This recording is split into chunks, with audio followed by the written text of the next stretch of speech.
নমস্কার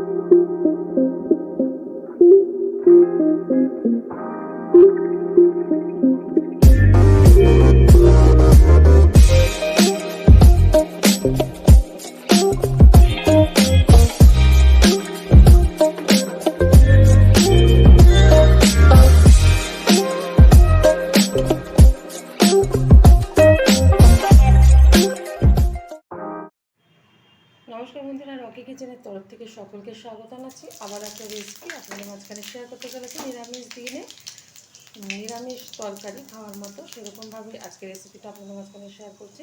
তাহলে চলুন দেখে নেওয়া যাক আজকের রেসিপি। ওভেনে একটা কড়াই বসিয়ে তাতে দিয়ে দিয়েছি কিছুটা সাদা তেল। তেলটা গরম হয়ে যাওয়ার পর দিয়ে দিয়েছি কিছুটা পাঁচফোড়ন। এখন দিয়ে দিচ্ছি 1 চামচ মতো হলুদ গুঁড়ো। এটা কিন্তু নিরামিষ দিলে ডালের সাথে নিরামিষ তরকারি খেতে ভীষণই ভালো লাগে। দিয়ে দিচ্ছি এখানে নানা রকমের সবজি, আমি বলে দিচ্ছি কী কী দিয়েছি। এখানে দিয়েছি আলু, বেগুন, পটল, কুমড়ো, বরবটি, এখানে আছে কুঁদরি আছে, এখানে টমেটো আর কয়েকটা কাঁচা লঙ্কা, সাথে দিয়ে দিয়েছি বেগুনও।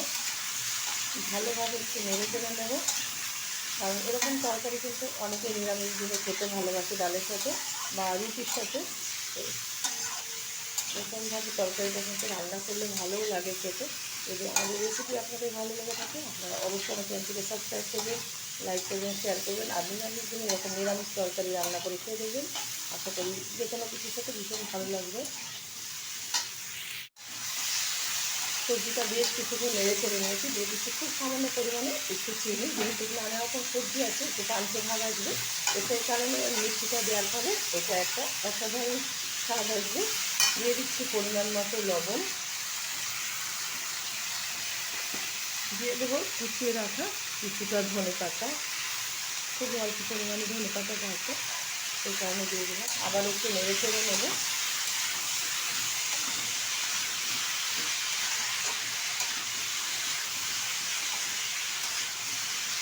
বেশ কিছুক্ষণ কিন্তু নেড়ে চেড়ে নেওয়ার পর এখন দিয়ে দিচ্ছি পরিমাণ মতো জল।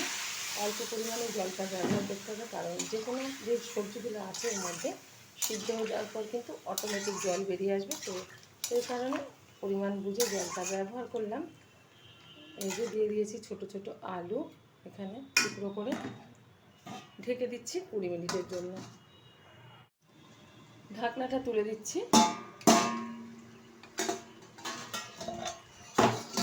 আমি কিন্তু মাঝখানে একবার ঢাকনা তুলে একটু ঢেকে দিয়েছিলাম, এখনও কিন্তু অনেকটা পরিমাণে একটু ঝোল ঝোল ভাব আছে। তো আর একটুখানি 1.5 থেকে 2 মিনিট মতো টানিয়ে নেবো, হাই আছে, তাহলে কিন্তু হয়ে যাবে আজকে সবজিটা। সবজিটা কিন্তু আমি 1.5 থেকে 2 মিনিট মতো হাই আছে রান্না করে নিয়েছি, আর তাতে তো ঝোল ঝোল নেই। এখন যেটুকুনি আছে ঠান্ডা হয়ে যাওয়ার পর কিন্তু টেনে নেবে, নামিয়ে ঢেলে দেবো একটা পাত্রে। দেখা হবে পরের ভিডিওতে নতুন কোনো রেসিপি। ধন্যবাদ।